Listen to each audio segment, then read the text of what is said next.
Oke, baik. Bismillahirrahmanirrahim. Assalamualaikum warahmatullahi wabarakatuh. Alhamdulillahirabbil alamin. Wa bihi nasta'in wa ala umuri dunya waddin. Shalatu wassalamu ala asrafil anbiya'i wal mursalin. Sayyidina wa maulana Muhammad wa ala ali Sayyidina Muhammad. Asyhadu an la ilaha illallah wa asyhadu anna Muhammadar Rasulullah. Raditu billahi robba wa bil islami dina. Bi Muhammadin nabiyya wa rasula. Rabbi zidna ilma warzuqna fahma. Amin amin ya Allah ya rabbal alamin.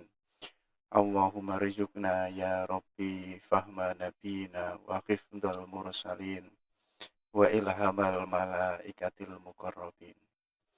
Oke, baik teman-temanku semuanya yang saya hormati. Kita lanjutkan lagi belajar kita pada malam hari ini. Jadi belajar itu mau nggak mau itu kita harus mengistiqomahkannya. Jadi kalau kita mau istiqomah, ada dua tantangan, ada dua musuh yang itu senantiasa menyerang kita. Jadi tantangannya seorang pembelajar. Tantangan pertama yaitu adalah malas. Jadi sesuatu yang baik kalau kita mau melakukannya, biasanya kita itu diganggu oleh yang namanya rasa malas. Pengen membaca buku malas, pengen kuliah malas. Kalau kok kita nggak bisa mengalahkan rasa malas, ya kita nggak bisa istiqomah. Makanya apa? Harus kita melawan yang namanya rasa malas. Jadi kalau kita nanti sudah menang dari yang namanya rasa malas, maka kita akan bisa melakukan sesuatu yang baik. Kita sudah bisa belajar, kita sudah bisa rihlah kemana-mana untuk membaca buku, untuk menambah wawasan. Tapi nanti kalau kita kok sudah membaca buku, sudah menambah wawasan, kita nanti akan merasakan hidup tiap hari kok begitu terus ya. Tiap pagi baca buku, malam baca buku, tiap hari kuliah, tiap hari urusannya dengan ilmu dan lain sebagainya. Tapi pun kita harus menyadari, jangan salah loh ya, itu sesuatu yang mulia. Jadi nanti kalau kita sudah masuk ke temanya Al-Ghazali, beliau ini menaruh ilmu pengetahuan itu menjadi sesuatu yang sentral untuk manusia. Jadi manusia itu untuk mencapai hakikat, untuk mencapai kemanusiaannya yang memiliki derajat yang tinggi, bahkan nanti pun juga akan dibahas manusia untuk mendapatkan ilmu pengetahuan yang hakiki, jalannya yaitu adalah dengan ilmu. Jadi kalau kita tiap hari urusannya dengan ilmu dan lain sebagainya, ada tantangan yang kedua, yaitu adalah bosan. Ya, karena apa? Karena kita merasa hidup kita monoton, hidup kita rotasinya setiap hari kok itu saja.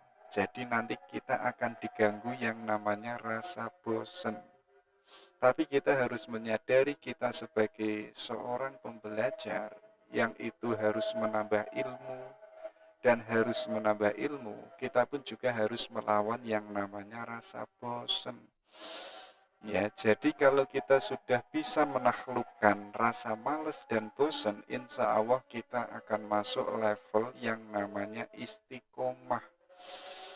Jadi kalau kita nanti sudah masuk di ahwal istiqomah, kita akan merasakan lezatnya ilmu, manisnya ilmu. Dan di situ kita akan merasakan ternyata manisnya perempuan itu jauh lebih manis daripada ilmu.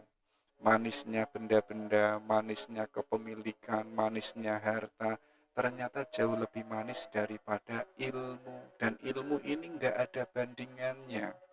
Karena salah satu karakternya ilmu yang itu layak didapatkan oleh makhluknya Tuhan, satu-satunya itu adalah manusia.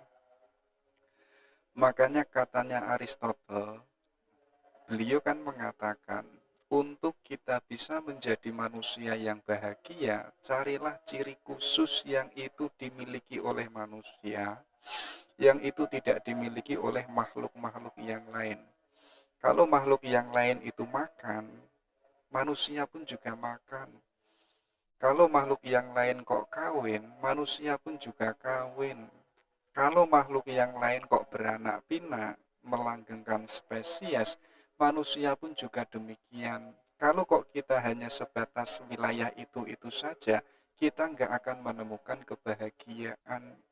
Makanya Aristotle ini menegaskan, ayo kita cari satu ciri khusus yang dimiliki oleh manusia, yang itu tidak dimiliki oleh makhluk yang lain, yaitu adalah akal. Dan akal inilah sebagai sumbernya ilmu pengetahuan, dan semakin banyak kita mendapatkan ilmu, harusnya diri kita itu semakin bahagia. Jadi apa? Satu-satunya sumber untuk kita bisa mencapai manusia yang bahagia, jalannya yaitu adalah dengan ilmu. Dan ilmu ini bisa didapatkan, alatnya itu adalah dengan akal. Jadi dengan akal ini kan manusia bisa berkreasi, bisa berinovasi. Kalau katanya Muhammad Iqbal, dunia itu yang monoton, yang apa adanya, dan sekarang dunia itu menjadi tampak indah, menjadi tampak mempesona, itu adalah hasil dari kreativitasnya manusia. Karena manusia itu punya akal, ya kan? Kalau seandainya makhluk-makhluk yang lain itu punya akal, itu kan wassalam. Mungkin bisa juga ayam. Kalau seandainya ada satu ayam saja yang itu ayam filosof, ya, itu kan bisa membuat demo, bisa deklarasi untuk perang dunia ketiga melawan manusia, ya kan? Karena manusia tiap hari itu membunuh berbagai macam banyak ayam yang jumlahnya itu luar biasa, yaitu demi perutnya manusia. Ya, jadi seandainya ada satu filosof ayam, mungkin manusia urusannya itu tidak hanya dengan manusia yang lain, tapi urusannya dengan ayam, yaitu balas dendamnya ayam pada manusia. Tapi kok alhamdulillah yang diberikan karunia itu, di mana manusia bisa menjadi filosof, menjadi teolog, menjadi saintik, menjadi sufi, dan lain sebagainya. Yang bisa mencapai itu adalah manusia. Nggak ada yang namanya ayam sufi, itu nggak ada. Nggak ada yang namanya bebek filosof, itu nggak ada. Yang bisa itu ya manusia. Makanya apa?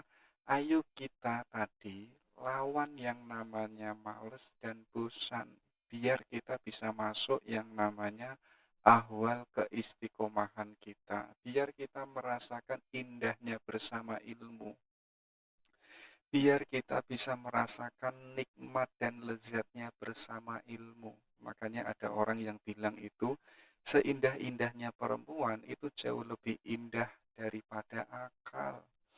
Kalau kita sadar, kalau kita mau menggunakan akal kita, kita nanti akan menemukan berbagai macam keindahan yang luar biasa kalau kita mau mengisinya dengan ilmu. Makanya apa? Ayo kita tambah wawasan, ayo kita tambah ilmu pengetahuan. Makanya dalam channel ini kan kita lari kemana-mana, kadang ke timur, kadang ke barat, kadang teolog, kadang sufi, kadang filosof, kadang penyair, pujangga, dan lain sebagainya, yaitu dalam rangka apa? Yaitu menambah wawasan, menambah ilmu pengetahuan, sebagaimana Aristoteles tadi. Semakin orang itu tambah ilmu, ilmunya semakin banyak, harusnya dirinya itu semakin bahagia. Itu kan sebagaimana yang disabdakan atau yang ditegaskan oleh Al-Farabi. Ya, jadi kebajikan itu salah satu jalan untuk menuju kebahagiaan. Dan kebajikan ini itu sebagaimana melukis, sebagaimana menulis. Mungkin di awal tulisan kita itu nggak enak dibaca. Tulisan kita itu nggak tahu arahnya kemana. Tapi kok tiap hari kita menulis, tiap hari kita melukis, lama-lama apa? Hasil dari tulisan kita itu akan tampak jauh lebih baik daripada sebelumnya. Sebagaimana teman-teman yang ahli melukis, yang mulanya lukisannya itu biasa-biasa saja, tidak membangkitkan ekspektasi, tidak membangkitkan keindahan, tapi kok teman-teman tiap hari latihan melukis, ya lama-lama apa? Hasil dari lukisannya itu menjadi sesuatu yang luar biasa. Kebahagiaan pun juga seperti itu. Ya, kalau jalannya kebajikan, ayo kita latih kebajikan itu. Ya, hari ini ayo kita belajar menjadi orang baik, menjadi orang adil. Kita jangan berhenti hanya sebatas berhenti menjadi orang adil. Kita senantiasa terus untuk berusaha seadil mungkin. Nah, disitulah nanti kita akan mendapatkan yang namanya absolute good, kebahagiaan puncak atau kebaikan puncak. Oke, itu mukadimahnya ya. Hari ini kita lari ke tasawuf. Kalau kemarin kita lari ke barat, kita ketemu Arthur Schopenhauer, kita ketemu Immanuel Kant, terakhir kemarin kita ketemu salah satu aliran barat, salah satu anaknya Renaissance atau Afklarung, yaitu agnostisisme, yang dimana gagasannya itu agak bertentangan dengan agama dan lain sebagainya. Hari ini kita lari ke tasawuf, ya, kita tata lagi cara keberagamaan kita, kita tata lagi bagaimana hubungan kita sama Tuhan, dan kita ayo belajar lagi untuk bisa menuju ke Tuhan. Karena salah satu golden rule-nya Islam itu adalah innalillahi wa inna ilaihi roji'un. Kita itu asalnya dari Tuhan, sekarang kita ada, kita hidup, kita beraktivitas, kita jangan lupa kalau nanti kita itu akan kembali kepada Tuhan lagi. Ya, jadi harus di mana setiap aktivitas kita, perilaku kita, kegiatan kita, ayo kita usahakan kalau itu mencerminkan kalau kita itu sedang ilaihi roji'un, yaitu step by step menuju ke Tuhan. Oke, hari ini kita mengambil salah satu perspektifnya Al-Ghazali tentang tasawuf. Ya. Jadi nama lengkapnya beliau itu adalah Abu Hamid Muhammad bin Muhammad Al-Ghazali At-Tusi. Jadi beliau ini lahir di Tus, yaitu salah satu kota atau daerah yang ada di Khorasan. Dan Khorasan ini salah satu wilayah yang itu masuk pada daerah Persia. Jadi beliau ini orang asli Persia. Lahir pada tahun 450 Hijriah.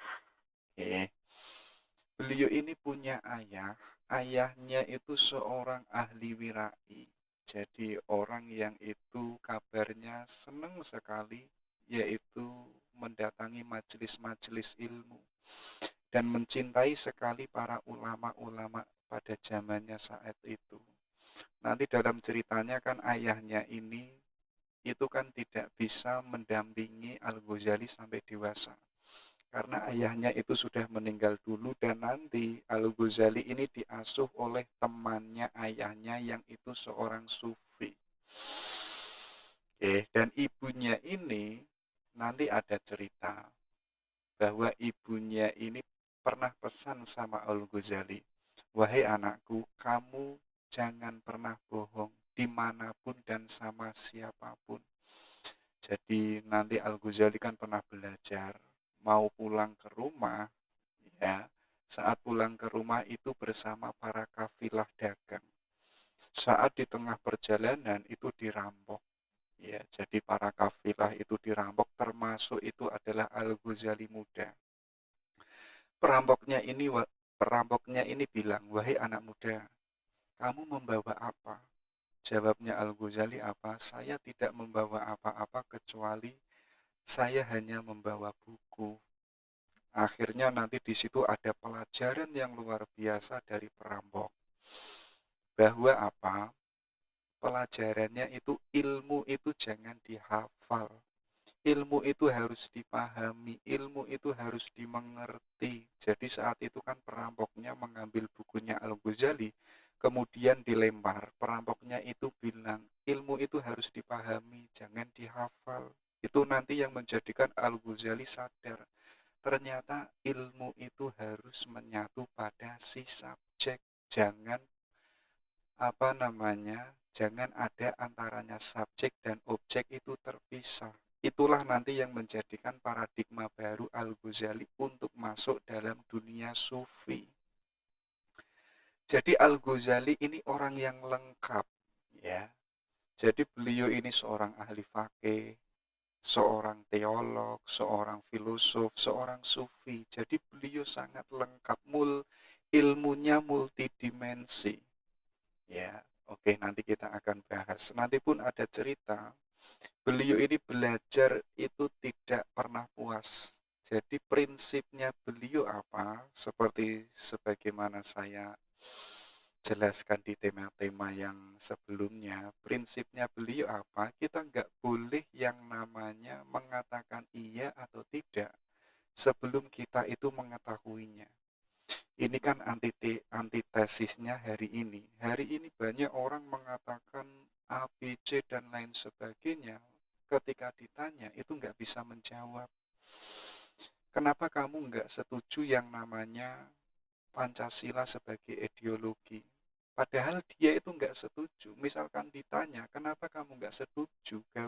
Dia itu sulit untuk menjawabnya. Makanya apa? Beliau punya paradigma apa? Sebelum kita menyetujui atau tidak menyetujui, kita harus mengetahuinya dulu. Nanti kan ada cerita di mana beliau ini menjelajah berbagai macam ilmu, termasuk fikih. Beliau lama sekali mendalami fikih. Belakangan beliau itu mengkritik fikih. Ternyata apa? Di berbagai macam banyak metodologi fikih yang berbeda-beda, itu menjadikan umat Islam itu tarung pendapat, menjadikan umat Islam itu terpecah belah. Karena apa? Karena banyaknya madhab yang ada, menjadikan manusia itu tersekat-sekat. Akhirnya Al-Ghazali mengatakan apa? Ilmu fikih itu bukan ilmu yang hakiki. Nanti beliau ketika mendalami dan mengkritik fikih, beliau itu lari ke teolog, belajar lama ilmu teolog. Jadi beliau ahlinya misalkan Mu'tazilah, Qadariyah, Jabariyah, Khawarij itu ya diketahui betul oleh Al-Ghazali. Tapi ketika belajar teologi, Al-Ghazali pun juga mengkritik ilmu teologi. Jadi beliau mengatakan apa? Ilmu teologi yang saya pelajari ternyata ilmu ini sedang berpenyakit. Dan ilmu ini butuh obat. Sedangkan saya sendiri belajar ilmu teologi itu ingin mengobati diri saya. Saya sedang mencari obat. Sedangkan ilmu teologi itu ilmu yang butuh obat. Bagaimana mungkin ilmu yang butuh obat yang itu bisa mengobati orang yang belajar ilmu? Akhirnya apa? Akhirnya nanti di situ baru beliau belajar filsafat. Dianggap teologi itu pun juga bukan ilmu yang hakiki. Akhirnya ketika geser ke filsafat, itu ada cerita menarik. Beliau itu belajar filsafat hanya 2 tahun. Dan itu tanpa guru. Kenapa demikian? Karena nggak ada yang itu berani mengajari Al-Ghazali. Karena Al-Ghazali saat itu sudah menjadi orang yang luar biasa keilmuannya. Jadi misalkan teman-teman, itu kok orangnya pinter, ilmunya luas, itu pengen ngajari orang ini kan rasanya ewoh. Sebagaimana Al-Ghazali, akhirnya beliau itu belajar sendiri. Jadi belajar macam-macam tentang filsafat, akhirnya menemukan ternyata filsafat pun juga bukan ilmu yang hakiki. Akhirnya di situ apa? Akhirnya di situ beliau masuk ke dalam dunia sufi, baru beliau menemukan inilah jalan satu-satunya untuk bisa mendekatkan diri pada Tuhan, dan inilah ilmu yang paling hakiki. Dengan ilmu tasawuf, manusia itu bisa ma'rifatullah. Dan dengan tasawuf, manusia itu bisa mahabbatullah, bisa menemukan ilmu yang itu sumbernya dari Tuhan. Makanya tadi saya sebutkan, beliau ini orang yang lengkap. Jadi beliau tidak hanya menerima ilmu saja, tapi pun beliau mengecek aksioma-aksioma, metodologi yang itu dibangun dari para ilmuwan cendekiawan yang sudah sebelumnya Al-Ghazali.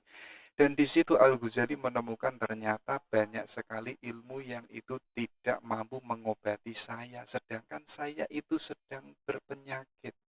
Maksudnya apa? Al-Ghazali itu belum menemukan sesuatu yang hakiki. Akhirnya apa? Beliau itu menjelajah berbagai macam ilmu pengetahuan. Nanti kan ada cerita apa? Al-Ghazali itu 25 tahun itu sudah menjadi dosen, yaitu di Universitas An-Nizamiyah. Jadi saat ngajar itu, ya saat itu beliau masih seorang filosof, belum menjadi seorang sufi, jadi lagi enak-enaknya ngajar sama muridnya, tiba-tiba itu didatangi oleh adiknya. Jadi adiknya ini namanya Ahmad Al-Ghazali. Dan adiknya ini bilang, wahai batu asah, kamu mampu menajamkan murid-muridmu, tapi kamu sendiri itu tidak tajam. Tapi kamu sendiri itu malah tumpul. Disitulah seakan-akan Al-Ghazali baru sadar apa? Tiap hari saya ngajar, tiap hari saya memberikan ilmu kepada murid saya. Ternyata saya sendiri itu pun juga masih berpenyakit dan saya butuh obat. Jadi Al-Ghazali tiap hari ngomong, ayo kita sabar, ayo kita adil. Tapi Al-Ghazali sendiri itu belum sabar dan belum adil. Dan kabarnya apa? Gara-gara dikritik oleh adiknya ini nanti yang menjadikan Al-Ghazali itu skeptis.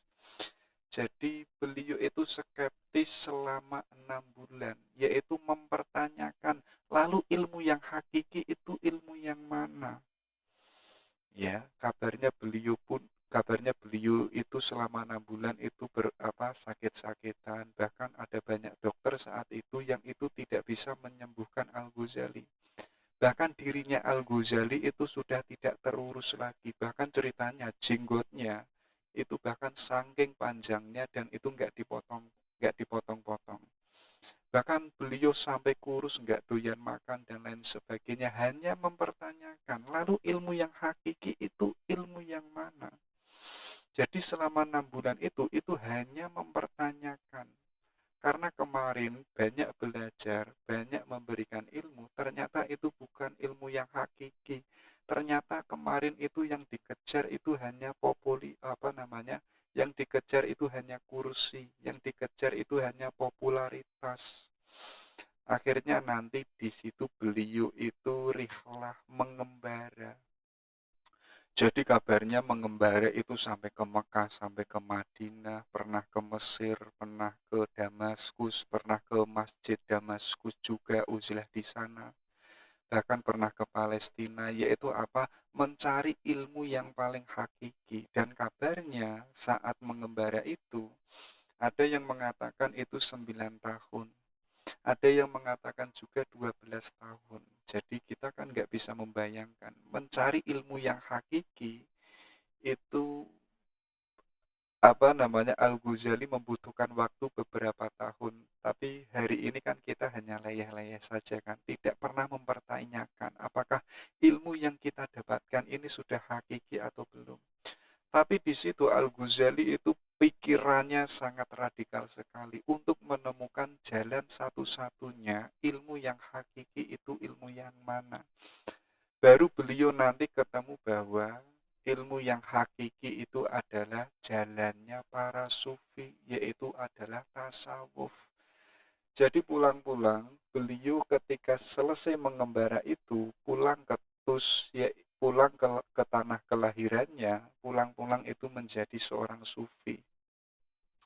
Jadi saat sudah pulang, kabarnya Ibnu Khaldun, seorang sejarawan asal Tunisia itu mengatakan apa? Ketika Al-Ghazali itu sudah pulang, banyak sekali para pejabat-pejabat Universitas Nizamiyah yang itu meminta kembali agar Al-Ghazali itu mau mengajar kembali. Tapi Al-Ghazali ini nggak mau. Beliau lebih suka yaitu mendalami tasawufnya dan mendirikan madrasah yang itu mengajar para calon sufi. Dan di situ beliau sibuk menulis, lahir yang namanya kitab Ihya Ulumuddin, lahir yang namanya Tahafut Al-Falasifah, lahir kitab yang namanya Al-Munghits min Al-Dula, lahir yang namanya Bidayah Al-Hidayah, dan lain sebagainya. Saat beliau sudah menjadi seorang sufi. Jadi sekarang yang dicari itu bukan pamer. Dan sekarang yang dicari Al-Ghazali itu bukan kehormatan, bukan popularitas. Semuanya sebelum beliau itu mengembara, semuanya itu dilepas. Bahkan gelar guru besarnya yang itu diangkat oleh Nizam Al-Muluk, seorang menteri dari dinasti Saljuk, sebelum beliau mengembara, semuanya itu dilepas. Jabatannya sebagai dosen, sebagai guru besar, profesor, populer kehormatannya semuanya disingkirkan. Dan beliau mengembara seorang diri, jadi apa adanya untuk menemukan kesejatian. Dan beliau nanti ketika sudah menjadi sufi, sibuk di tanah kelahirannya, sibuk menulis, sibuk ngajar, sampai beliau itu meninggal dunia. Jadi ada cerita itu, beliau ini seorang sufi yang tahu kapan dirinya itu meninggal. Jadi saat pagi-pagi, ya katakanlah saat duha itu, Al-Ghazali itu meminta sama adiknya Ahmad Al-Ghazali itu meminta untuk menyiapkan kain kafan. Dan Al-Ghazali ini mandi bersih, kemudian mengafani dirinya sendiri, kemudian beliau berbaring. Tiba-tiba beliau itu sudah meninggal dunia. Ya, jadi kan sudah tahu kapan beliau itu meninggal. Ya karena beliau itu seorang sufi. Bahkan kitabnya Ihya Ulumuddin itu kan ada yang mengatakan kalau ingin menjadi seorang sufi, jalannya itu harus mengkhatamkan dulu kitab Ihya-nya Al-Ghazali. Termasuk adalah Syekh Abdul Qadir Al-Jilani yang kita kenal yang punya gelar yaitu Sultanul Aulia. Jadi ada yang mengatakan Syekh Abdul Qadir itu menjadi sufi itu gara-gara kitabnya Al-Ghazali. Oke, itu ya. Itulah kehebatannya Al-Ghazali. Beliau ini juga punya gelar. Gelarnya itu Hujjatu Islam, yaitu adalah bukti kebenaran umat Islam. Oke, coba kita hari ini lihat ada apa saja pandangan Al-Ghazali yaitu tentang tasawuf. Jadi ini salah satu jalan untuk menuju kebahagiaan sebagaimana tadi, untuk menemukan hakikat, untuk menemukan ilmu yang paling hakiki, termasuk adalah kebahagiaan. Jalannya yaitu adalah dengan tasawuf. Oke.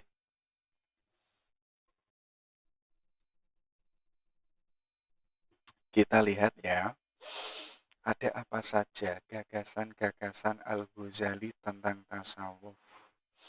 Pertama, beliau itu berbicara tentang at-thoriq, yaitu thariqah. Jadi seorang sufi, seorang calon sufi, kalau ingin menjadi seorang sufi yang benar, ada beberapa step yang itu harus dilaluinya. Ada beberapa makom yang itu harus diselesaikan oleh si calon sufi ini. Jadi step pertama menurut Al-Ghazali apa? Kalau ingin masuk ke dunia sufi, step pertama kita itu harus taubat. Ya, jadi sadarilah bahwa kita itu manusia yang gak lepas dari yang namanya kesalahan. Kita nggak lepas dari yang namanya keburukan. walaupun manusia itu manusia yang dianugerahi akal, punya akal pikiran, tapi tetap manusia itu bukan manusia yang sempurna, tapi manusia yang tidak sempurna, yang tidak luput dari yang namanya kesalahan. Makanya apa? Kita harus menyadari kesalahan-kesalahan itu dan kita harus taubat. Agar tobat kita itu benar, agar tobat kita itu maksimal, yo harus didasari dengan ilmu. Makanya kenapa hari ini ada yang namanya tobat sambel, ya. Itu kan tobat yang hari ini tobat, besok tobat lagi, besok tobat lagi. Ya akhirnya tobat kita itu enggak tobat nasuha. Makanya apa? Biar tobat kita itu optimal, dasarnya itu harus ilmu. Jadi dengan adanya ilmu ini akan menyadarkan kita, oh ternyata saya itu masih manusia yang itu banyak kotorannya, banyak kesalahannya. Kalau kita sudah menyadari itu nanti ilmu akan menuntun kita, yaitu apa? Kita harus bertindak, yaitu dengan yang namanya tobat yang sebenar-benarnya. Jadi tobat ini manusia yang mulanya jauh dengan Tuhan, kemudian kita itu kembali lagi pada Tuhan, yaitu dengan yang namanya tobat. Oke, itu ya. Itu level pertama atau step pertama. Kalau kita sudah optimal, tobat kita kok sudah benar, ya, dan jalan kita sudah lurus, kita tidak pernah mengulangi kesalahan yang sama. Ada step yang kedua, yaitu kita harus menjadi manusia yang sabar. Ya, katanya Al-Ghazali apa? Di dalam diri manusia itu ada yang namanya jiwa. Jiwa ini ada daya baik dan ada daya jahat. Ya, sebagaimana yang saya ucapkan tadi, manusia itu bisa melakukan kebaikan, sekaligus manusia pun juga bisa melakukan kejahatan. Kita baik dan jahat itu adalah potensi yang ada di dalam diri kita. Makanya katanya Al-Ghazali apa? Kalau di dalam jiwa kita ada daya kejahatan, tapi kalau kita senantiasa menahannya dan kita tidak melakukan kejahatan, artinya kita sudah menjadi manusia yang sabar. Kayak teman-teman itu loh, ya, pengen kuliah tapi kok rasanya males. Ya, itu kan daya jahat, daya kejelekan yang ada di dalam diri kita. Tapi kok kita mampu melawan itu, akhirnya kita senantiasa menjadi orang yang rajin. Artinya apa? Kita telah melawan atau mengalahkan yang namanya daya jahat yang ada di dalam diri kita. Kalau kok kita senantiasa demikian, artinya kita sudah menjadi manusia yang sabar. Jadi manusia yang sabar itu apa? Manusia yang mampu, yang menolak adanya dorongan-dorongan kejahatan yang itu sumbernya yang ada di dalam diri kita. Oke, kalau kita sudah sukses pada stasiun sabar, ayo kita masuk yang jauh lebih tinggi lagi, yaitu adalah kefakiran. Artinya apa? Kita menjadi manusia atau seorang hamba yang itu yang apa adanya. Jadi nggak ada tempelan-tempelan yang itu menempel di dalam diri kita. Kalau kok banyak tempelan-tempelan yang itu menempel dalam diri kita, ya artinya kita tidak menjadi manusia yang otentik. Kita tidak bisa menjadi manusia yang apa adanya. Dalam bahasa lain apa? Ayo kita menjadi manusia yang sederhana. Kita mempunyai sesuatu yang itu perlu saja. Jadi kalau itu enggak perlu, yuk kita enggak usah mempunyainya. Jadi kita harus apa adanya. Itulah yang disebut kefakiran. Jadi enggak boleh yang namanya berlebihan. Kalau kita sudah sukses pada makom kefakiran, baru kita masuk pada wilayah zuhud. Jadi apa? Jadi ketika seorang hamba yang itu melatih dirinya, yang itu sudah tidak terpesona lagi dengan yang namanya dunia.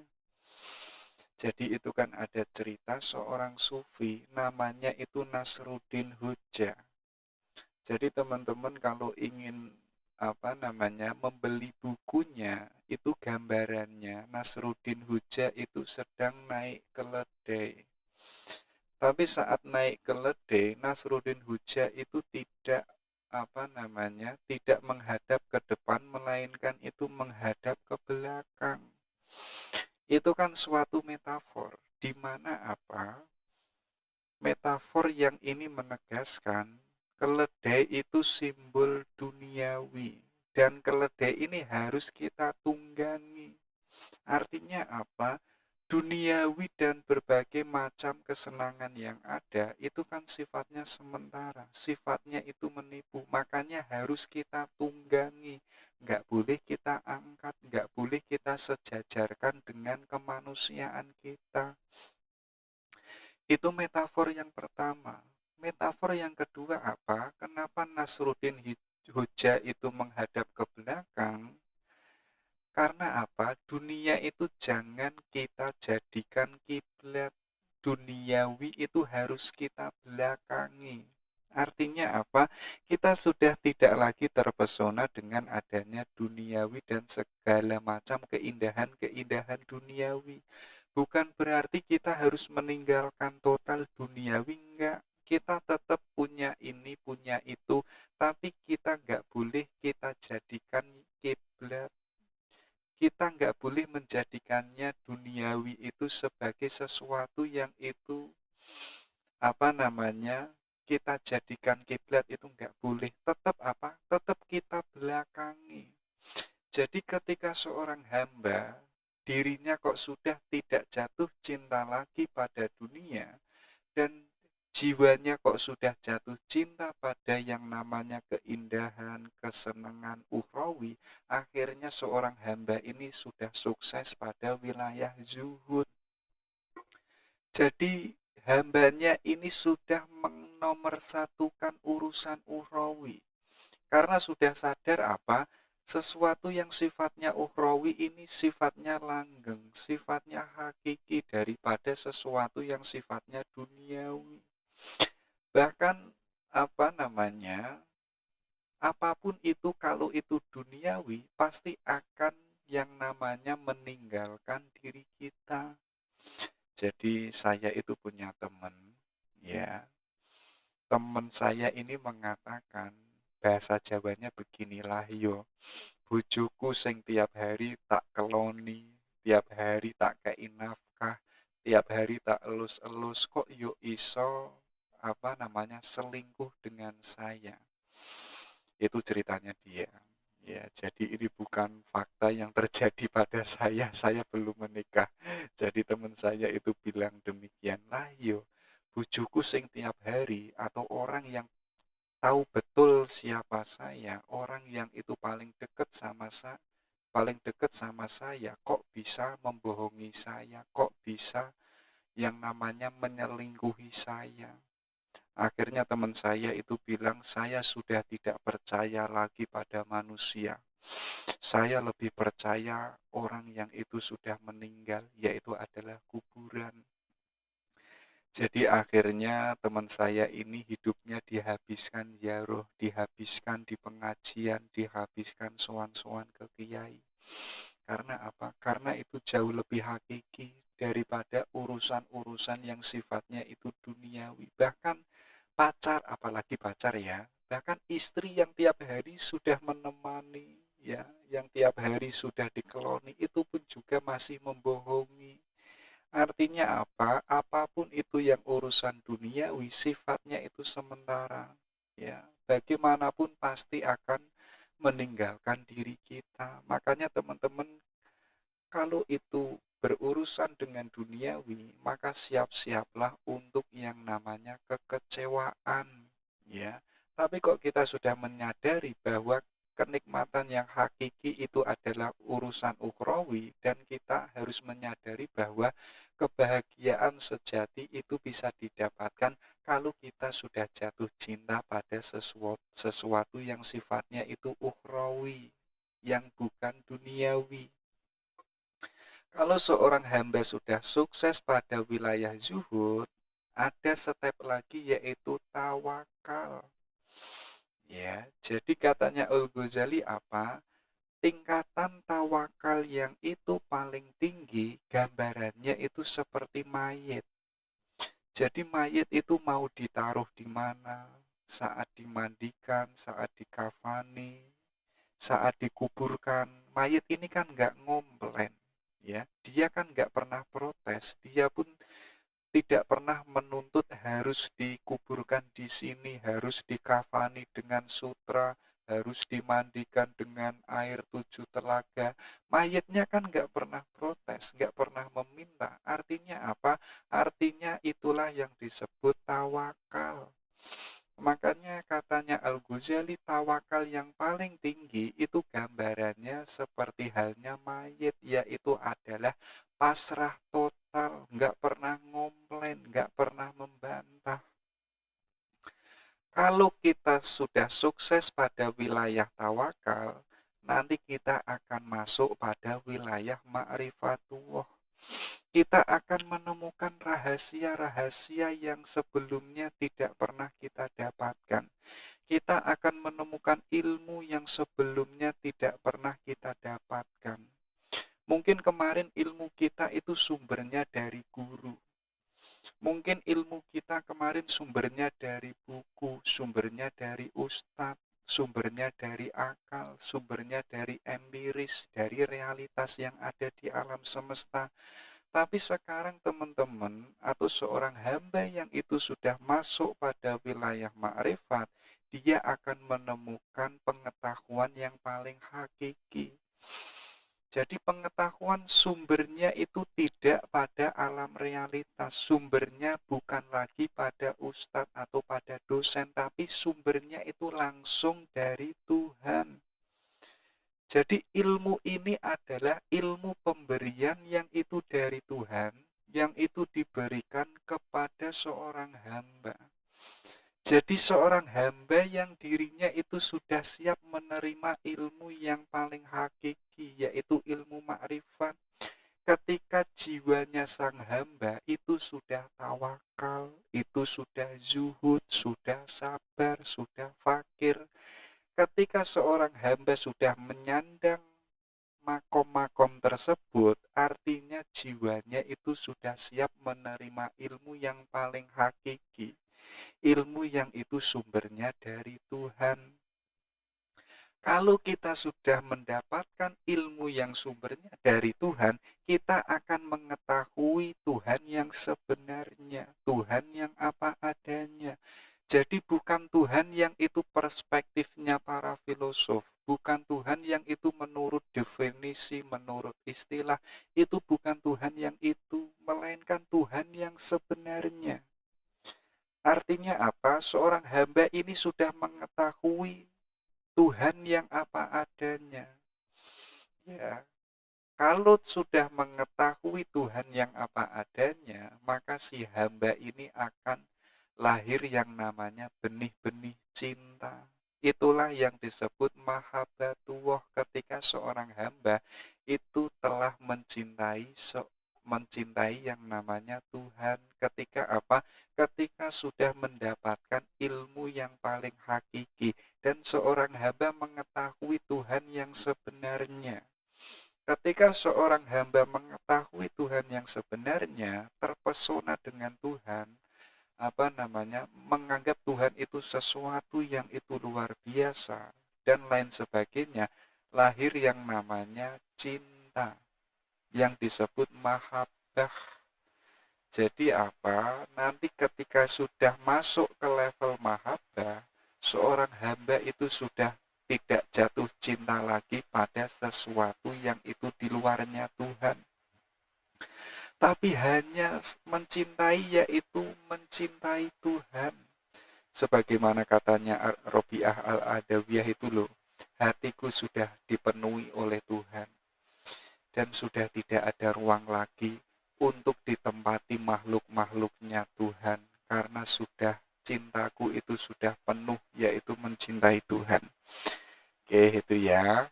Itu jalannya bagi seorang hamba yang ingin masuk pada dunia sufi.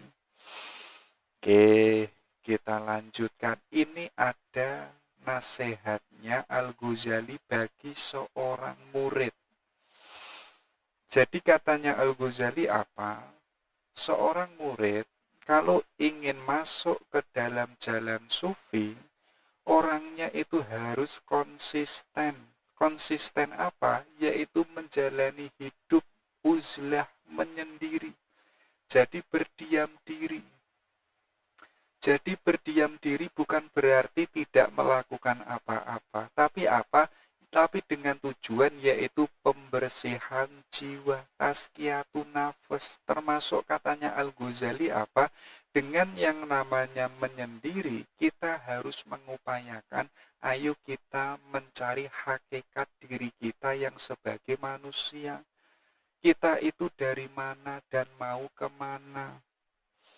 Tujuan kita pun juga apa yang ingin kita raih. Nanti setelah kita selesai dari kehidupan ini, nanti kita itu akan kemana.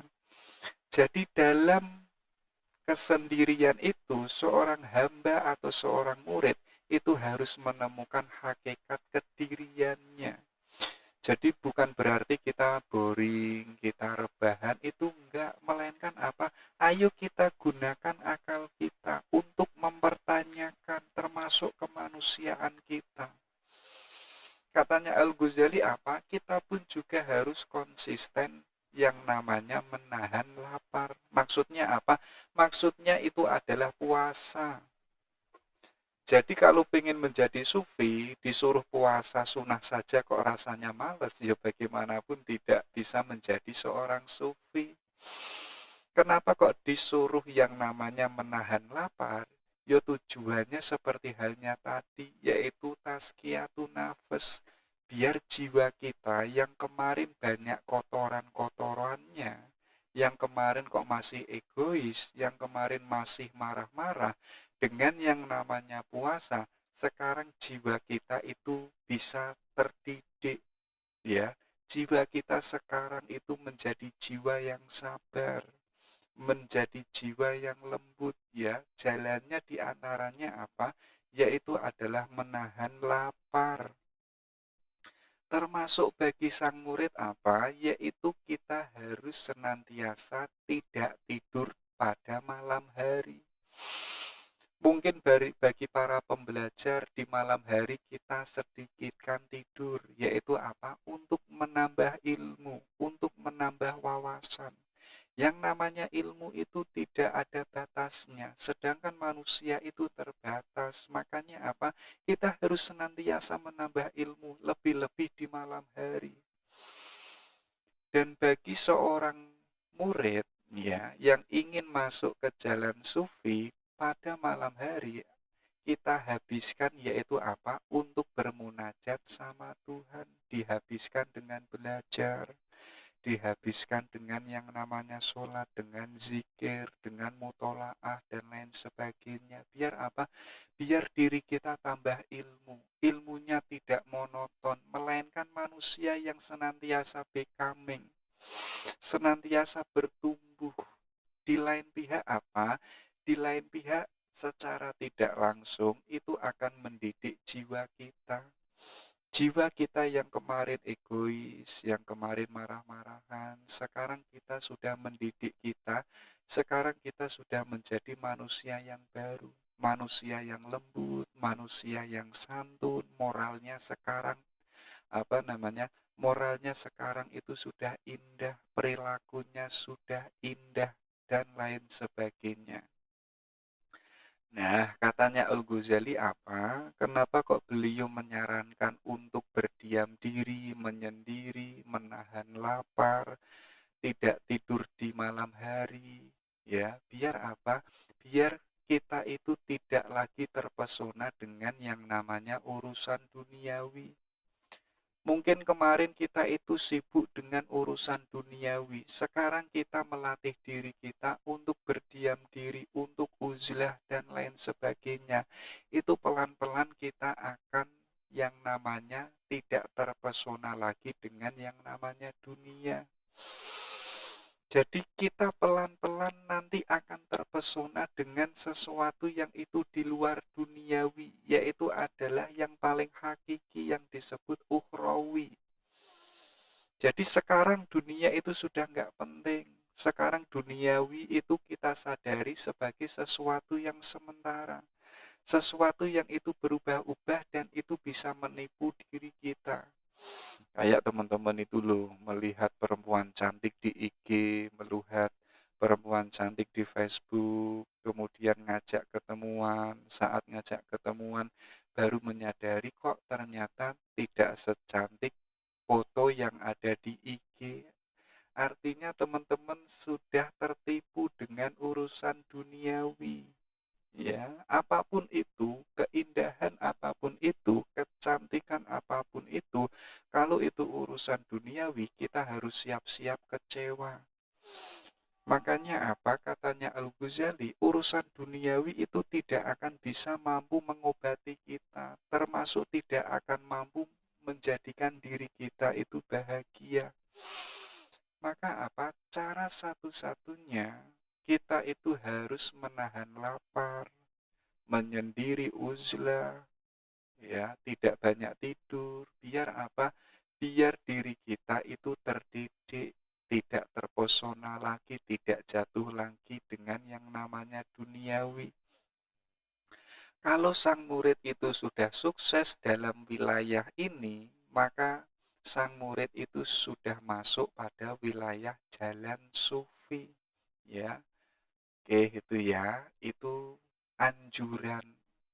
anjurannya Al-Ghazali bagi mereka yang itu ingin masuk pada wilayah jalan sufi. Oke, ini loh katanya Al-Ghazali. Jadi tadi kan kita membahas yang namanya ma'rifat. Ya, sedikit atau banyak kita sudah menyinggung apa itu ma'rifat. Katanya Al-Ghazali apa? Ilmu itu diibaratkan seperti kita melihat api. Sementara makrifat itu ibarat cahaya yang memancar, yang menyala pada api itu sendiri. Jadi kalau kita melihat api, itu adalah ilmu. Tapi kok api ini menyala, memancar, menerangi, itu adalah makrifat. Maksudnya apa? Kita itu tidak hanya sebatas melihat, kita tidak hanya sebatas menemukan, kita tidak hanya sebatas mendengarkan.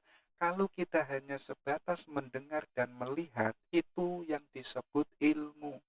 Kalau itu ilmu, itu bukan sesuatu yang hakiki. Kayak katanya Al-Ghazali, apa namanya? Kayak di pendahuluan tadi, Al-Ghazali menjelajah di berbagai macam ilmu. Ilmu fikih, ilmu teologi, ilmu filsafat, ternyata itu tidak menjadikan dirinya itu menyala. Ternyata tidak menjadikan dirinya itu memancar. Maksudnya apa? Ma'rifat itu ilmu yang dialami langsung. Ya. Jadi kayak teman-teman misalkan mendengar kalau di tengah kota itu ada kecelakaan. Teman-teman itu mengetahui itu dari IG, dari Facebook, dari WA, dan lain sebagainya. Artinya teman-teman punya ilmu kalau di tengah kota itu ada orang yang kecelakaan. Tapi yang namanya makrifat, kita sudah tidak lagi mendengarkan informasi tentang itu. Kita tidak lagi yang namanya mendapatkan kabar orang yang kecelakaan, tapi diri kita yang itu mengalami kecelakaan. Artinya apa? Ilmu makrifat itu dialami langsung. Ya. Jadi percuma hari ini kita mendapatkan sesuatu, entah itu ilmu, entah itu kebaikan, tapi kok kita tidak merasakannya, yaitu bukan wilayah makrifat. Kayak teman-teman itu loh, punya banyak sekali konsep-konsep tentang yang namanya cinta. Menurutnya Plato, cinta itu adalah keinginan untuk meraih kebaikan. Teman-teman pun juga tahu konsep cintanya Eric Fromm yang mengatakan cinta itu harus dipelajari dulu. Kalau nggak dipelajari, nanti cintanya itu merusak. Teman-teman pun juga tahu cinta perspektif ini dan itu. Tapi kok itu hanya sebatas konsep? Kok itu hanya sebatas definisi istilah hafalan? Itu bukan ilmu yang hakiki. Jadi untuk teman-teman bisa menemukan ilmu makrifat, teman-teman itu harus mengalami langsung. Artinya apa? Tidak hanya sekedar mengetahui apa itu cinta, tapi mengalami langsung yang namanya jatuh cinta. Itu ilmunya jauh lebih hakiki daripada orang yang itu tahu banyak tentang cinta, tapi dirinya itu nggak merasakan jatuh cinta. Itu level keilmuannya berbeda. Nah, ketika si subjek ini mengalami langsung, ya itu gambarannya seperti halnya tadi, ibarat cahaya yang itu telah menyala. Ibarat cahaya, ibarat api yang itu telah memancar. Memancarnya itu pusatnya ada di hati kita. Jadi katanya Al-Ghazali apa? Ma'rifat itu alatnya yaitu adalah kolbu, bukan yang namanya akal. Karena menurutnya Al-Ghazali, akal itu bisa menipu. Kayak teman-teman hari ini melihat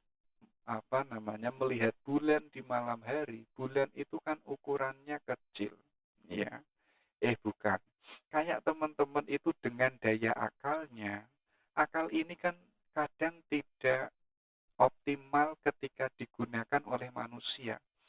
Bahkan saat kita galau, saat kita stres, saat mungkin teman-teman patah hati, akalnya kan nggak bisa jalan, akalnya sedang lemah. Kadang akal ini pun juga terpengaruh oleh yang namanya perasaan. Artinya apa? Artinya kita nggak objektif lagi.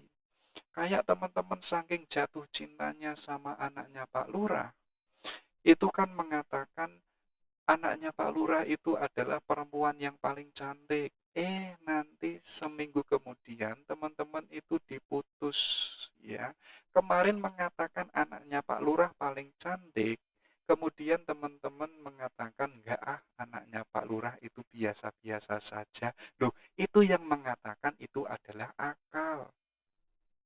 Ya, makanya apa? Kita jangan berhenti pada akal, tapi apa? Kita harus menggunakan yang namanya kolbu.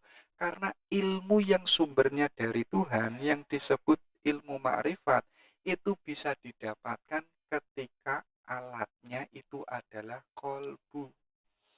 Makanya biar manusia itu siap menerima ilmu yang sumbernya dari Tuhan, maka kita harus menggarap yang namanya kolbu kita. Makanya katanya Al-Ghazali apa? Kolbu itu bagaikan cermin. Ya. Jadi kalau kolbu ini cermin, tegasnya Al-Ghazali apa? Coba dicek apakah cermin itu apakah sudah bening, apakah masih ada banyak titik-titik hitamnya. Kalau masih ada banyak titik-titik hitamnya, ya bagaimanapun kolbu ini tidak akan siap menerima ilmu yang paling hakiki. Makanya apa? Kita harus menggarap yang namanya kolbu. Ayo kita upayakan biar kolbu kita itu bening.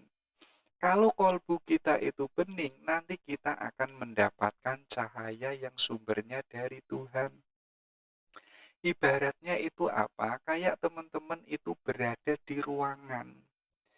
Ya, berada di ruangan yang temboknya ini jendela. Tapi kok jendelanya yang ini kaca, kok banyak debu, banyak kotoran, ya.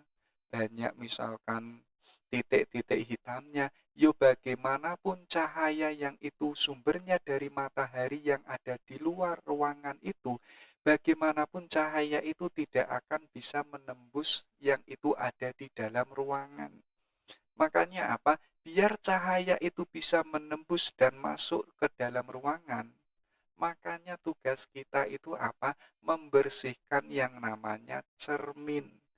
Ya, kalau nanti cermin kita sudah bening dan sudah bersih, maka cermin ini itu akan bisa menerima cahaya yang sumbernya itu dari Tuhan. Itulah yang disebut ilmu makrifat. Ketika apa? Ketika jiwanya sang hamba itu sudah bersih dan sudah bening, ya, dan jiwanya atau kolbunya itu siap menerima sumber pengetahuan yang paling hakiki, yaitu dari Tuhan. Nanti kalau kita sudah menemukan ilmu ma'rifat, katanya Al-Ghazali tadi, kita akan bisa jatuh cinta sama Tuhan. Kita akan bisa yang namanya mahabbatullah. Karena ketika orang itu sudah mendapatkan ilmu ma'rifat, secara tidak langsung dia akan mengetahui siapa yang memberikan ilmu yang diberikan pada si dia, yaitu adalah Tuhan. Maka secara tidak langsung dia pun akan jatuh cinta sama Tuhan. Makanya yang paling penting apa? Kita harus menggarap yang namanya kolbu. Makanya katanya Al-Ghazali apa? Ini loh. Beliau ini mendeklarasikan, ya. Jadi deklarasi itu kan seakan-akan ayo kita berperang, ayo kita berani mengambil tindakan untuk apa? Untuk melawan sesuatu yang itu ada di dalam diri kita.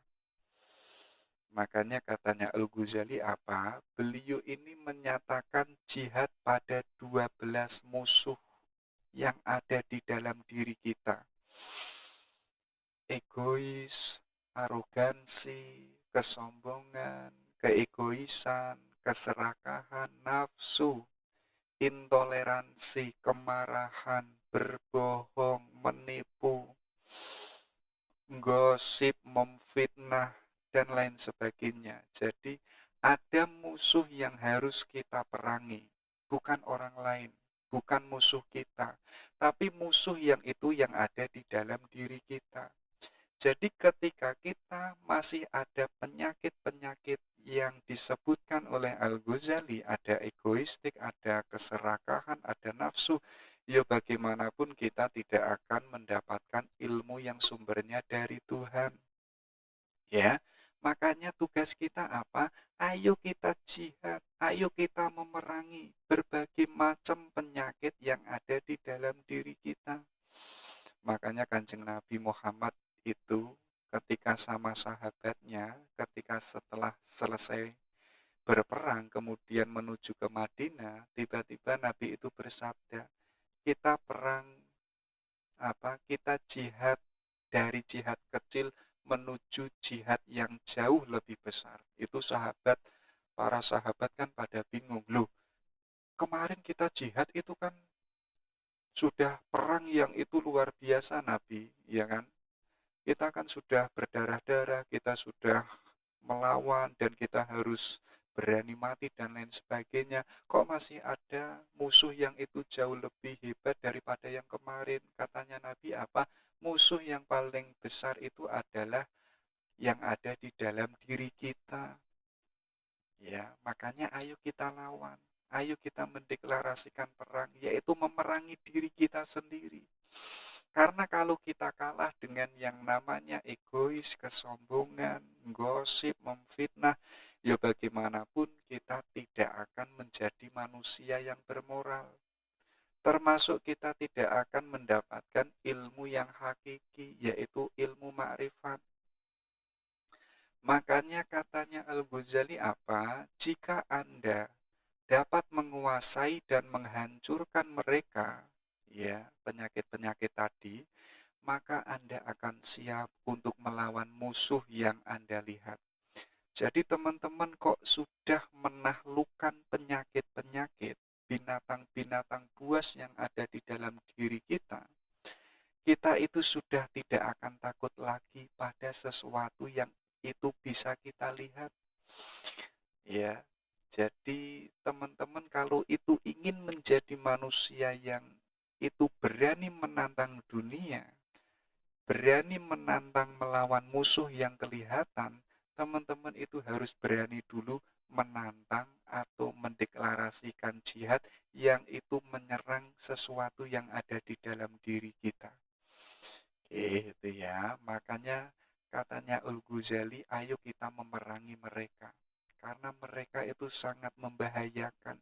Setiap hari, setiap waktu, mereka itu senantiasa menyerang kita, senantiasa ingin menjatuhkan kita, senantiasa ingin mengajak kita pada sesuatu yang sifatnya itu keburukan, maka harus kita lawan.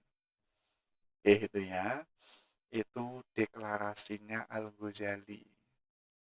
Oke, kita sempil sedikit ya. Kita coba lihat ada tingkatan manusia. Jadi katanya Al-Ghazali, tingkatan manusia itu ada 3 macam. Yang pertama itu ada kaum awam. Yang kedua itu ada kaum pilihan. Yang ketiga ada ahli debat. Dan ini ketiganya itu macam-macam dan berbeda-beda. Jadi kita harus bisa menempatkan, oh kalau ini orang awam. Oh kalau saya ini masih awam. Saya itu belum menjadi seorang hamba yang pilihan. Jadi teman-teman harus menyadari dirinya. Jangan kita menganggap aku ini orang pilihan loh ya. Ternyata sebenarnya kita itu masih orang awam. Bahkan katanya Al-Ghazali, kalau kita itu masih orang awam, kita itu jangan aneh-aneh. Nasihatnya Al-Ghazali apa? Kalau kita masih orang awam, jadilah orang awam yang benar. Jadilah orang awam yang baik. Ya, artinya kita sadar dengan dasarnya apa? Ya itulah teman-teman tahu sendiri. Itu ya. Jadi kita nggak boleh salah memahami diri kita. Jadi kalau kita masih awam, kita jangan gaya seolah-olah kita itu orang yang ahli debat. Ya, kalau kok kita gaya seolah-olah kok ahli debat, nanti kok ketemu orang yang sama-sama ahli debat, ya akhirnya kita akan hancur, kita akan malu. Ya, karena pada hakikatnya kita masih pada level awam. Makanya 3 hal ini harus kita pahami. Kalau katanya Al-Ghazali, orang awam itu cara berpikirnya sederhana. Misalkan teman-teman hari ini sudah menjadi ustadz, sudah menjadi mu'alim, sadarilah bahwa kalau ceramah sama orang awam, jangan diberikan materi-materi yang itu sifatnya hakikat. Kayak teman-teman lagi main hasanah ngomongnya menurut Aristoteles, menurut Al-Ghazali, ma'rifat itu adalah, mahabbatullah itu adalah, yaitu akan menjadikan orang awam pening. Makanya apa? Kita kasih yang sederhana-sederhana saja. Yang itu bisa menjadikan mereka itu bahagia, menjadikan mereka itu nikmat. Jadi jangan kita berikan yang itu teori-teori yang tinggi, itu enggak usah. Karena level mereka itu enggak sampai. Karena katanya Al-Ghazali apa? Orang awam itu sifatnya hanya manut dan percaya.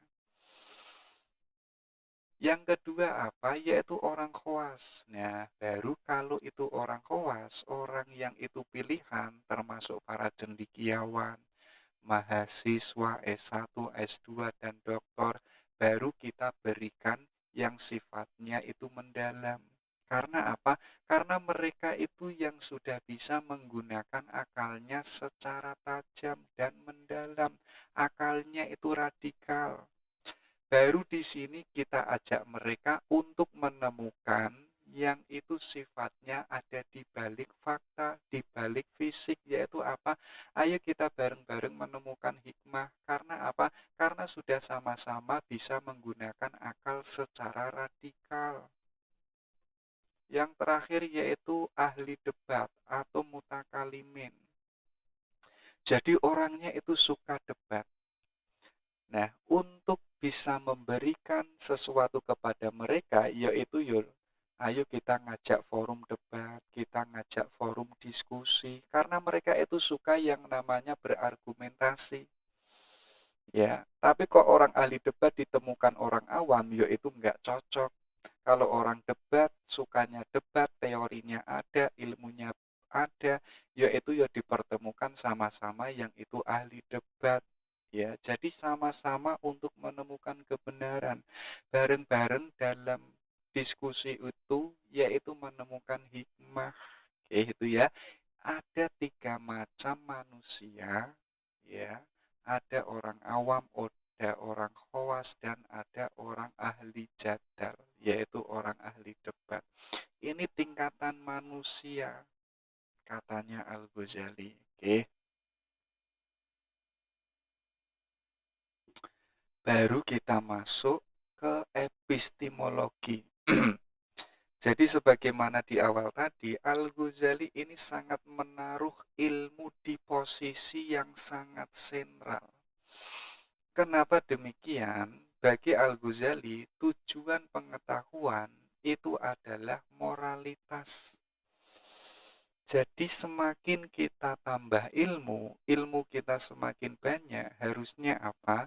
Harusnya akhlak kita itu semakin baik, perilaku kita semakin baik, tutur kita itu pun juga semakin baik. Karena apa? Karena semakin banyak ilmu, harusnya moralitas kita pun juga semakin mulia. Tapi kok sebaliknya, semakin tambah ilmu, tapi kok moralitas kita kok semakin jatuh, artinya ilmunya itu nggak ngefek pada kemanusiaan kita. Makanya Al-Ghazali tadi mengembara kemana-mana, mencari ilmu yang paling hakiki, menjelajah di fikih, menjelajah di teologi, ternyata menemukan ilmu yang paling hakiki yaitu ilmu tasawuf. Jadi ilmu tasawuf ini apa? Ketika objek dan subjek itu sudah menyatu. Gambarannya kayak tadi. Saya tidak hanya mengetahui apa itu cinta. Saya tidak hanya mengetahui definisi istilah cinta yang ini dan itu enggak. Melainkan saya sendiri itu mengalami yang namanya jatuh cinta. Itu ya, jadi tujuan pertama, kalau kita punya ilmu, jangan lupa ayo kita menata jiwa kita. Biar apa? Biar moral kita itu pun juga baik. Yang kedua apa? Dengan adanya ilmu, itu akan bisa mengantarkan kita jatuh cinta pada Tuhan. Termasuk yang terakhir apa? Yaitu dengan adanya ilmu, diri kita akan menemukan kebahagiaan yang hakiki. Ini 3 prinsipnya Al-Ghazali. Jalan untuk diri kita menjadi orang yang bermoral. Jalan agar kita bisa jatuh cinta sama Tuhan. Jalan agar kita bisa menjadi manusia yang bahagia. Satu-satunya jalan yaitu adalah dengan ilmu pengetahuan. Makanya apa? Islam itu sangat mewanti-wanti sekali. Bahkan ayat pertama apa? Iqra. Ayo kita belajar, ayo kita mencermati realitas yang ada di alam semesta ini, biar kita bisa menemukan ilmu. Disitulah kita akan menjadi manusia yang bermoral sekaligus manusia yang bahagia. Oke, coba kita petel-peteli ya. Katanya Al-Ghazali apa?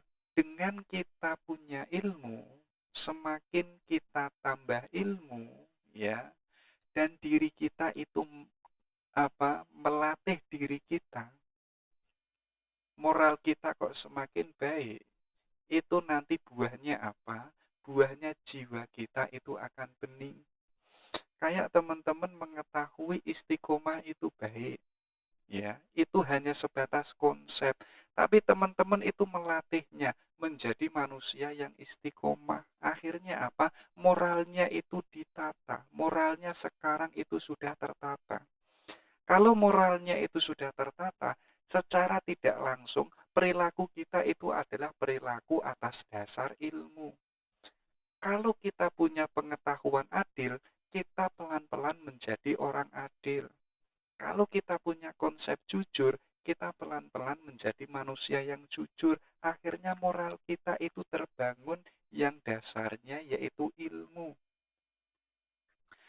Kalau moral kita sudah terbangun, itu akan mendidik yang namanya kolbu kita. Sekarang jiwa kita itu bersih, jiwa kita itu bening. Nanti kalau jiwa itu bening, sebagaimana penjelasan tadi ya, kita akan siap menerima pengetahuan yang sumbernya itu dari Tuhan. Disitulah kita akan menemukan kebahagiaan. Jadi satu-satunya sumber untuk manusia bisa masuk pada makom kebahagiaan, step pertama apa? Ayo kita menambah ilmu. Ayo kita menambah wawasan. Kalau kita sudah punya ilmu, ayo kita latih diri kita, cara berperilaku kita, cara moral kita. Ayo perilaku kita itu sesuaikan dengan ilmu apa yang kita miliki. Kalau kita sudah menjadi manusia yang bermoral, manusia yang akhlaknya mulia, disitulah kita menjadi manusia yang bahagia. Ya. Jadi kebahagiaan yang hakiki itu ketika kita itu sudah menjadi manusia yang punya akhlak mulia. Makanya dalam studi tasawuf itu ada istilah takholak bi akhlakillah. Jadi manusia akhlaknya itu sebagaimana akhlak yang itu dimiliki oleh Tuhan. Jadi kalau Tuhan itu maha adil, manusia pun juga adil. Kalau Tuhan itu maha lembut, manusia pun juga punya karakter kelembutan. Disitulah kita akan mencapai kebahagiaan yang hakiki. Itu ya. Dan pengetahuan ini akan membuahkan cinta, katanya Al-Ghazali. Bagaimana mungkin orang yang itu tidak punya ilmu, dia tidak akan mengetahui. Kenapa kita bisa mengetahui sesuatu? Karena kita punya ilmunya. Kayak teman-teman bisa jatuh cinta sama anaknya Pak Lurah, teman-teman kan mengetahui, oh ini anaknya Pak Lurah, oh anaknya Pak Lurah itu cantik, oh anaknya Pak Lurah itu kesenangannya makan lele. Kita kan mengetahui berbagai aksioma-aksioma yang itu ada pada anaknya Pak Lurah. Karena kita mengetahui macam-macam anaknya Pak Lurah, ya, akhirnya kita akan melahirkan yang namanya cinta. Jadi cinta itu dasarnya adalah ilmu. Jadi teman-teman hari ini pengen jatuh cinta sama Tuhan, tapi kok nggak mau belajar, yaitu absurd, ya. Karena apa? Dengan adanya ilmu ini kita bisa mengenalnya, ya. Kayak teman-teman itu loh menyembah sesuatu, tapi kok tidak tahu yang disembah, itu kan konyol. Makanya apa? Biar kita menyembah sesuatu dan kita tahu siapa yang kita sembah, yuk kita harus mengetahui siapa yang kita sembah. Dan untuk mengetahui itu dasarnya yaitu adalah ilmu. Ya, makanya apa? Buahnya ilmu itu adalah cinta. Makanya katanya Al-Ghazali apa? Tidak ada sesuatu yang layak dicintai kecuali adalah Allah. Jadi kalau ilmu kita sudah matang, ilmu kita sudah benar, kita akan sadar bahwa ternyata di alam semesta ini nggak layak untuk dicintai. Kecuali yang layak dicintai itu adalah Allah. Kenapa kok kita hari ini masih tertipu dengan urusan duniawi? Kita masih tertipu dengan cintaan-cintaan yang itu sepele, yang itu nggak penting. Kenapa demikian? Ya karena kita nggak punya ilmunya. Ya, makanya ayo kita tambah ilmu. Ayo kita selalu refresh ilmu kita, upgrade ilmu kita. Karena ilmu itu nggak terbatas. Kenapa demikian? Biar ilmu itu yang senantiasa bertambah, itu secara tidak langsung nanti akan menyadarkan kita, oh Ada sesuatu yang jauh lebih indah, ada sesuatu yang jauh lebih baik, ada sesuatu yang jauh lebih absolut. Kita mengetahui itu karena kita punya ilmu. Nanti pada puncaknya apa?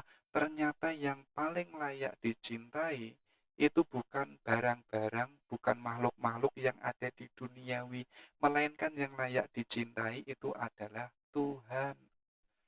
Oke, itu ya. Jadi ilmu itu sangat penting, ya. Di balik ilmu itu mengantarkan kita menjadi manusia yang bahagia, ilmu ini akan membuahkan yang namanya mahabbah, membuahkan yang namanya cinta.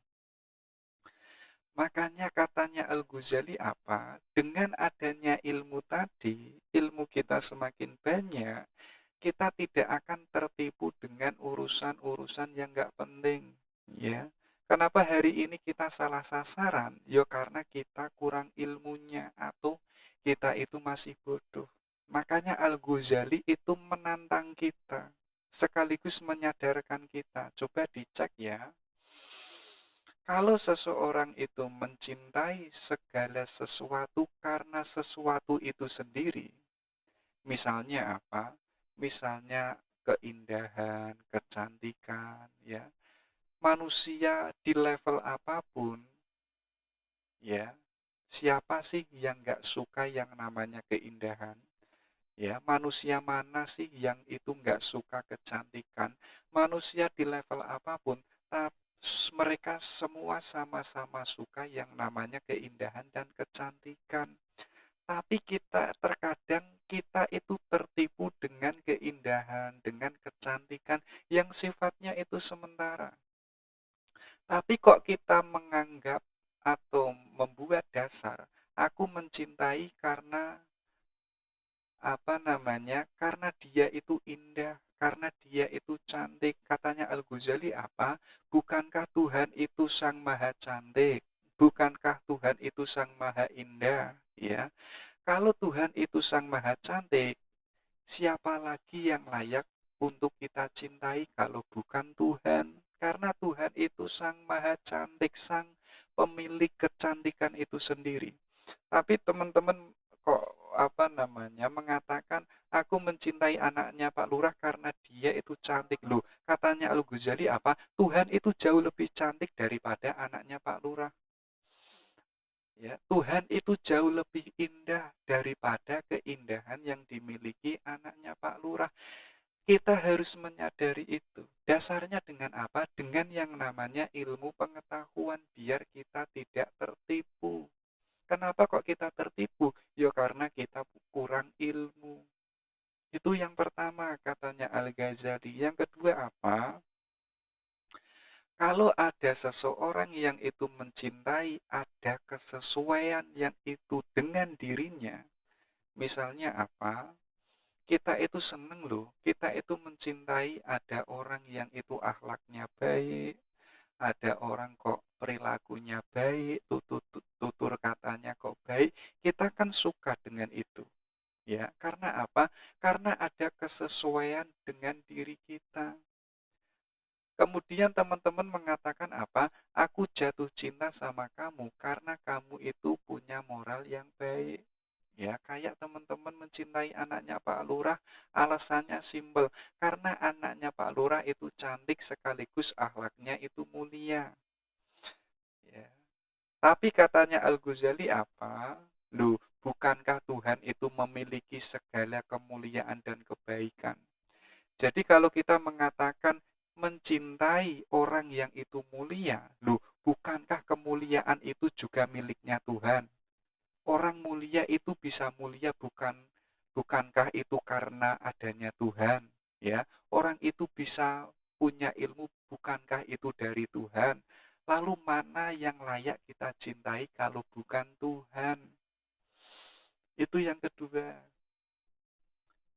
Yang ketiga apa? Kalau ada orang yang itu mencintai, yang itu membuat dirinya itu sempurna, membuat dirinya bahagia, membuat dirinya kok terasa abadi, ya.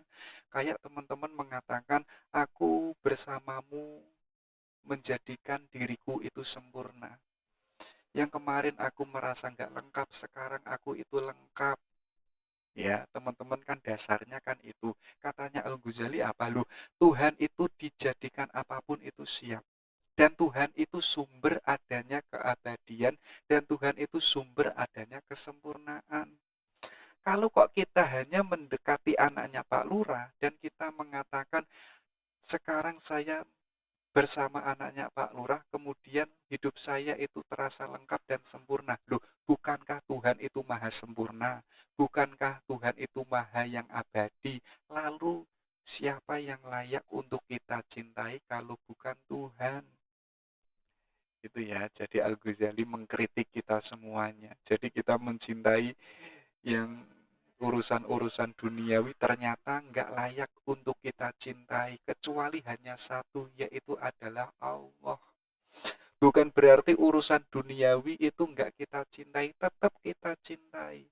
Tapi yang perlu dan layak kita cintai itu adalah Allah. Yang keempat apa? Kalau ada seseorang yang itu mencintai dengan alasan apa? Karena orang itu berbuat baik sama saya. Ya, kayak teman-teman itu loh kan merasa bahagia kalau cowoknya itu memberikan bunga, cowoknya perhatian, cowoknya senantiasa berbuat baik, pengertian dan lain sebagainya. Kemudian teman-teman yang cewek mengatakan, aku mencintai dia, mencintai si cowok itu karena dia itu senantiasa perhatian, senantiasa berbuat baik sama saya. Katanya Al-Ghazali apa? Lu bukankah Tuhan itu jauh lebih baik? Ya, bukankah Tuhan itu senantiasa memberikan kenikmatan untuk hambanya, senantiasa memberikan karunia-Nya kepada hambanya? Ya, lalu siapa yang layak untuk kita cintai? Kalau enggak Allah, ya. Kalau dasar kita kok kita mencintai kalau orang itu berbuat baik, bukankah Allah tiap hari senantiasa berbuat baik sama kita? Bukankah Allah itu senantiasa memberikan kenikmatannya kepada kita? Harusnya ya yang kita cintai itu adalah Allah. Yang terakhir apa? Kalau ada orang mencintai yang berbuat baik kepada sesama manusia, ya, kita kan terpesona, ada pejuang, ada manusia yang itu bisa menegakkan keadilan, yang itu bisa berbuat baik kepada setiap manusia. Kita kan terpesona sekaligus kita bisa jatuh cinta sama orang itu. Katanya Al-Ghazali apa? Loh, siapa yang dapat melebihi Tuhan dalam hal ini?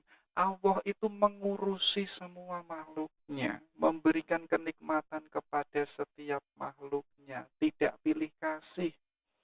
Kalau ada orang yang itu bijak, ada orang yang itu adil, Allah itu jauh lebih adil, Allah itu jauh lebih bijak. Lalu mana yang layak untuk kita cintai kalau bukan Allah? Kalau kita bisa jatuh cinta sama Allah dan tidak tertipu dengan urusan-urusan yang itu sepele, maka kita akan bahagia bersama Allah.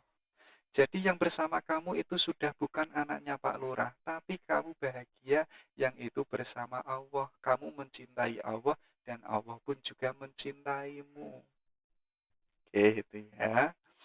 Nah, ini ada di Kimia Sa'adah. Jadi kimia kebahagiaan.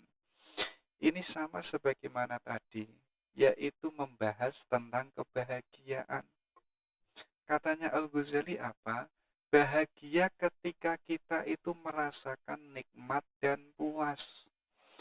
Jadi teman-teman hari ini punya apapun yang dia inginkan, punya rumah, punya cewek misalkan, punya mobil sport, ya Lamborghini dan lain sebagainya, atau Rubicon, tapi kok masih saja nggak merasa puas. Walaupun teman-teman punya ini, punya itu, harganya mahal-mahal, tapi nggak merasa puas, artinya teman-teman itu nggak bahagia. Ya, karena bahagia itu puas dan tuntas. Artinya apa? Kita itu sudah tidak melirik lagi pada sesuatu yang tidak kita miliki.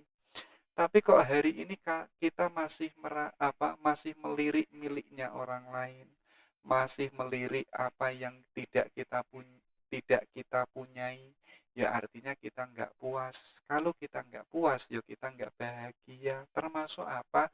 Termasuk kalau kita puas itu nikmat. Jadi bahagia itu nikmat. Kayak teman-teman makan lele itu loh. Yang mulanya lapar, yang mulanya sehari puasa, kemudian berbuka dengan makan lele, itu kan nikmat. Rasanya kan bahagia. Karena ada semacam kenikmatan yang kemarin tidak kita dapatkan. Nah, katanya Al-Ghazali apa? Kebahagiaan itu ada dua macam. Ada kebahagiaan tabiat, ada kebahagiaan kolbu. Tapi katanya Al-Ghazali, kebahagiaan yang paling hakiki itu adalah kebahagiaan kolbu, bukan kebahagiaan tabiat. Jadi rumusnya tadi ya, kebahagiaan ketika hamba itu merasakan nikmat dan puas. Kalau kebahagiaan tabiat, ya, kita kan punya mata. Mata ini akan nikmat dan puas ketika mata ini melihat gambar-gambar yang indah, melihat realitas-realitas yang indah. Itu mata kita akan bahagia. Misalkan telinga kita ini kan fungsinya untuk mendengar. Tapi kok kita mendengarkan musik yang merdu, musik yang menjadikan diri kita nyaman, ya akhirnya apa?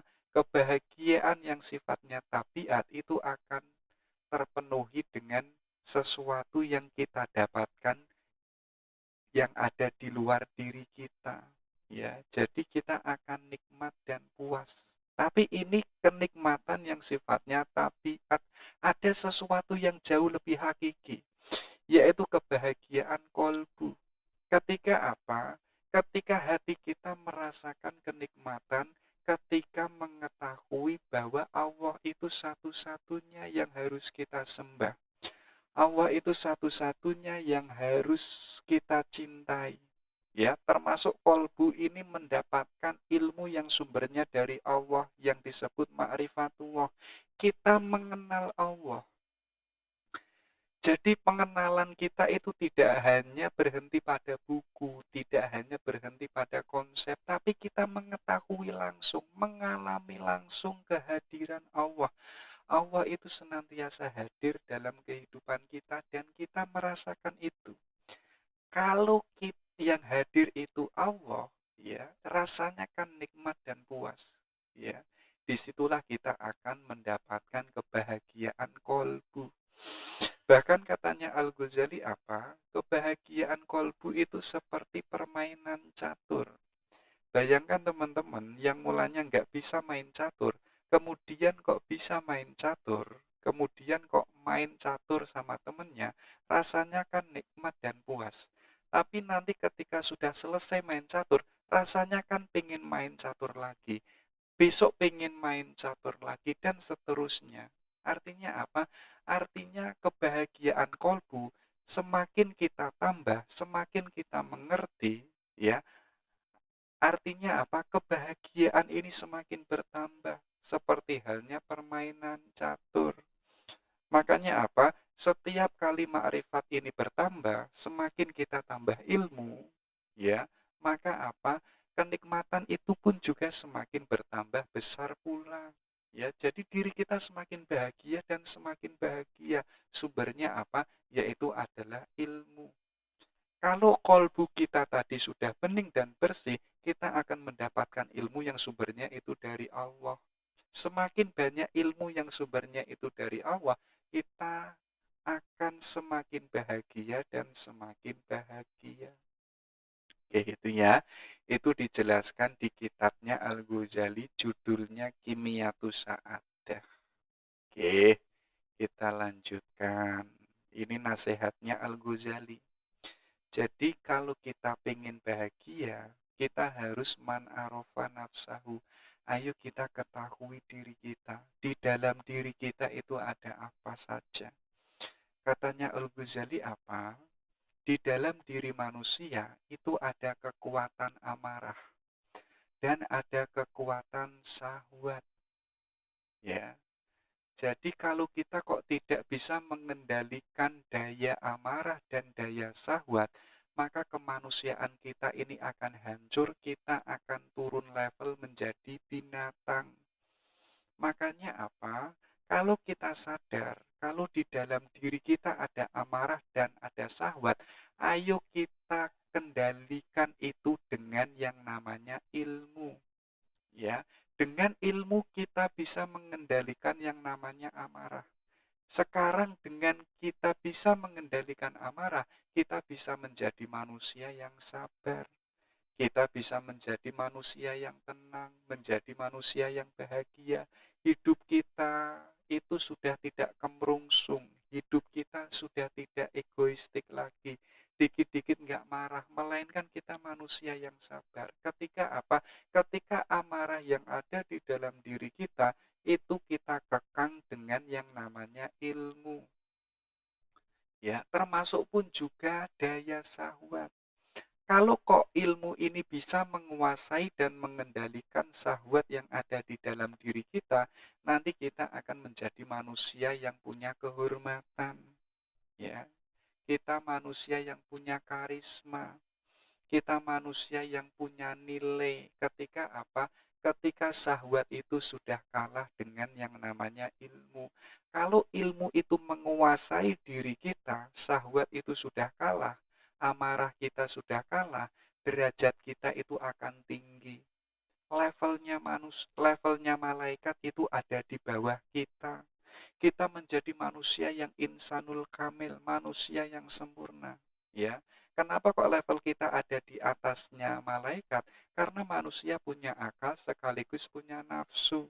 Tapi manusia dengan akalnya ini, dia semakin hari menambah ilmunya. Dan ilmunya ini untuk mengekang nafsunya. Akhirnya nafsunya kalah, akhirnya dirinya menjadi manusia yang mulia. Derajatnya ada di atasnya malaikat. Nah, kalau ilmu ini kita upayakan terus, kita jadikan alat untuk mengendarai yang namanya amarah dan syahwat, kita akan menjadi manusia yang punya kebahagiaan sejati. Jadi kebahagiaan kita nggak sementara. Kebahagiaan kita itu langgeng dan universal. Oke, itu nasihatnya Al-Ghazali. Oke, ini ya. Ini kok banyak banget sih. Ini lewati saja ya. Kita langsung masuk ke 4 jenis manusia. Katanya Al-Ghazali apa? Coba dicermati. Jangan mencermati orang lain, tapi mencermati diri kita. Kita itu jenis manusia yang mana? Ya, yang pertama, yang kedua, yang ketiga, atau yang keempat. Ayo bareng-bareng kita cek ya, kita yang mana? Jenis yang nomor 2, nomor 3, atau yang mana? Katanya Al-Ghazali apa? Yang pertama itu, ada orang yang tahu, tapi dia tahu kalau dirinya itu tahu. Ini levelnya orang alim. Dia mengetahui kalau dirinya berilmu. Dia mengetahui dan sadar kalau dirinya itu orang yang mengerti. Yang kedua apa? Ada orang yang tahu, tapi dia tidak tahu kalau dirinya tahu. Ada orang alim, ada orang berilmu, tapi dirinya nggak tahu kalau dirinya itu berilmu. Katanya Al-Ghazali apa? Tugas kita itu menyadarkan orang itu. Hei, kamu itu orang berilmu loh. Kamu itu orang pinter loh. Kok kamu nggak sadar sih? Kita bangunkan. Karena orangnya itu sedang tertidur. Orangnya itu sudah, kalau katanya Al-Ghazali, orang seperti yang dia orang yang berilmu tapi kok nggak sadar dirinya berilmu, ini orangnya kayak orang tidur, maka kita harus membangunkannya. Yang ketiga apa? Orang yang itu nggak tahu, tapi dia tahu kalau dirinya nggak tahu. Ya, jadi kita itu bodoh, tapi kita tahu kalau diri kita itu bodoh. Ini nggak apa-apa. Kalau kita menyadari kalau diri kita itu bodoh, akhirnya kita mau belajar untuk menambah ilmu. karena kita sadar kalau kita itu nggak bisa. Tapi yang parah itu apa? Ada orang yang itu nggak tahu. Dia nggak tahu kalau dirinya itu nggak tahu. Ini wong bodoh, paling bodoh ya nomor keempat ini. Wes bodoh nggak ngerti kalau dirinya itu bodoh. Yang keempat ini orang yang itu sulit untuk kita sadarkan. Sulit untuk dibangunkan. Karena dia nggak sadar kalau dirinya itu bodoh.